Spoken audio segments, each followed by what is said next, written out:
Assalamu alaikum, good afternoon. My name is Umar Lodi. It's a pleasure to be here. Thank you, Farooq Saab, for having us here. And really, I think the purpose of Farooq Saab sort of wanting me to come and just talk to you all briefly for a few minutes was to just apprise you of our activity. Who are we? Abraj Capital is we're a Dubai headquartered, regionally focused private equity firm. And recently, about a year ago, we sort of launched an initiative focusing on the SME space. And that's a space, I mean, that's very relevant to the entire region. It's relevant to Pakistan. It's the topic of, it's why you all are here today. And I think the purpose was just to sort of apprise you of our activities in that space, how we are looking to tackle that space, a space which is completely devoid today of an ecosystem, which you all have been discussing, and with very acute challenges in Pakistan, no doubt. SMEs, as you all would perhaps know, account in the region for about 70% of employment. In Pakistan, it's even higher, it's 80%, but yet only 30% of GDP, or even 28%. And that productivity gap is huge and staggering. It is a sector completely neglected in terms of funding, mentorship, advice, capacity, public sector support and direction. And there is a sort of stirring, and there is some change that is coming across the region, and that's what I wanted to share with you all today, and how we in this country, in Pakistan, must also join that bandwagon. So very briefly, I'm not going to spend too much time on us and our structure, but very briefly, so the way we've started to sort of tackle the SME space, our roots started in SME 10 years ago, but then as we grew in size in terms of our funds, you know, we started with a $120 fund, then a $500 fund, then a $2 billion fund. So those $2 billion fund, the fund ticket sizes were too large, $150, $180 million. So we could not focus on that SME space where there's a lot of opportunity. A lot of opportunity not just from a CSR perspective to sort of further employment and growth in this region, but also for our investors from a return perspective. So we focused on it through a two-tier structure. We have a sort of a regional fund. That regional fund, sort of into that will come people like OPIC, IFC, other multilaterals, both international and from the region, will come or other sort of private sector investors. And that regional vehicle is important because it needs to have the economies of scale and size, etc., because your underlying investee companies will be businesses, young businesses, which will not have the necessary infrastructure in terms of finance, admin, HR, payroll, etc. So the need to incubate it at that regional level. But that regional vehicle will invest into country vehicles. And the need for country vehicles are twofold. A, SME, ultra-local business, the need to be on the ground locally in each of these countries where we've deployed a partner, two partners, a dual partner model where you have one entrepreneurial partner who's sort of rooted, vested in business in that particular local geography, and then an investment sort of partner. The second reason for the country funds is where patriotic capital, certain patriotic capital wants to come specifically into the countries. Country governments, they want to obviously invest in their countries. High net worth individuals want to invest in their countries. And in certain cases, certain multilaterals, etc., even multinationals like Cisco, for instance, they have specifically come into our Lebanon fund because they have a goal to sort of invest in that country.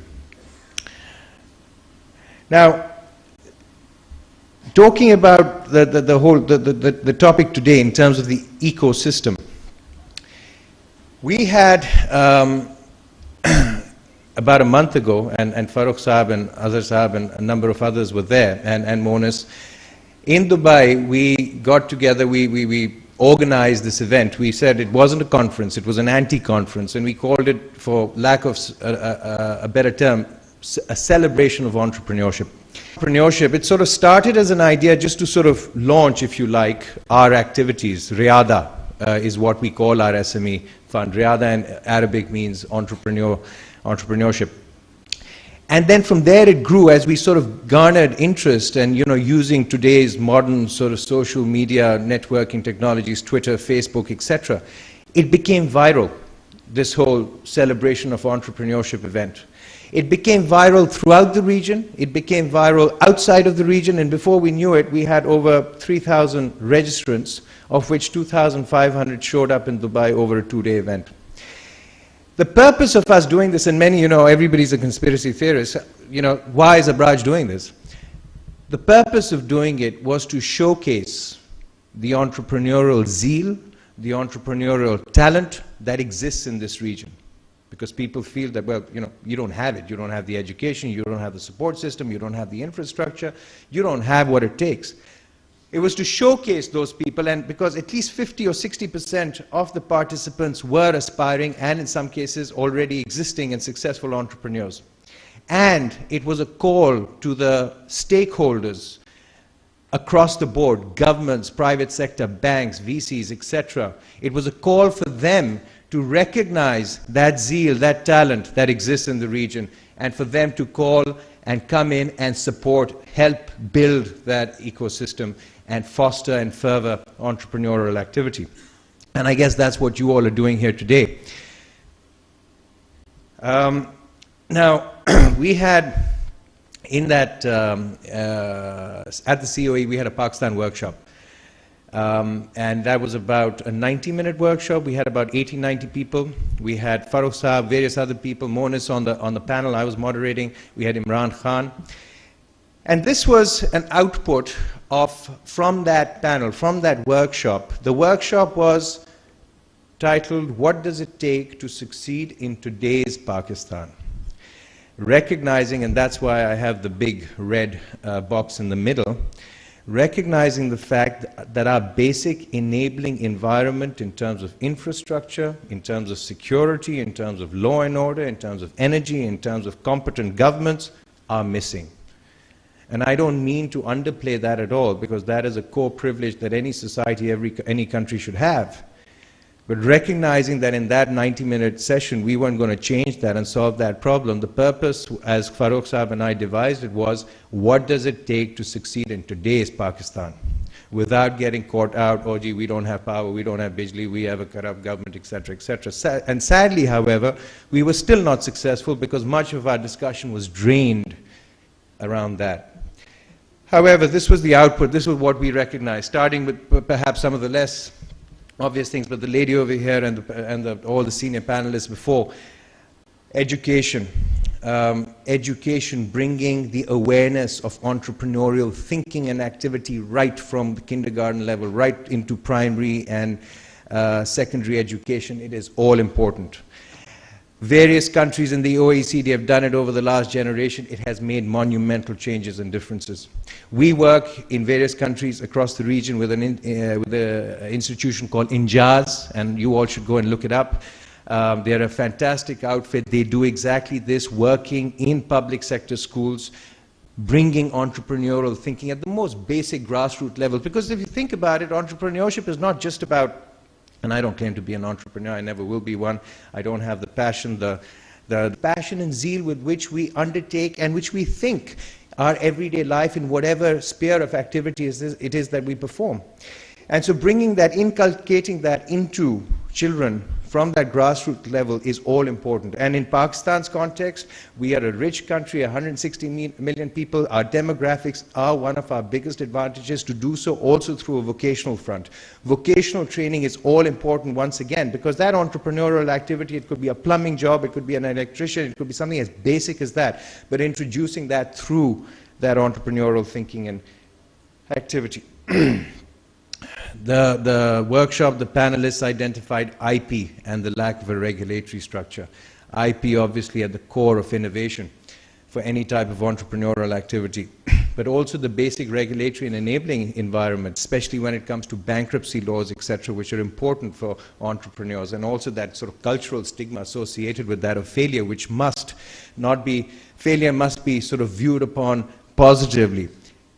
And related to that regulatory sort of pillar is the access to finance. If you look at the states and if you look at early stage VCs, according to some accounts, 55% of the capital structure of these early stage businesses actually come from debt, bank debt. So those bankruptcy laws, etc., are all important to facilitate the banks from lending.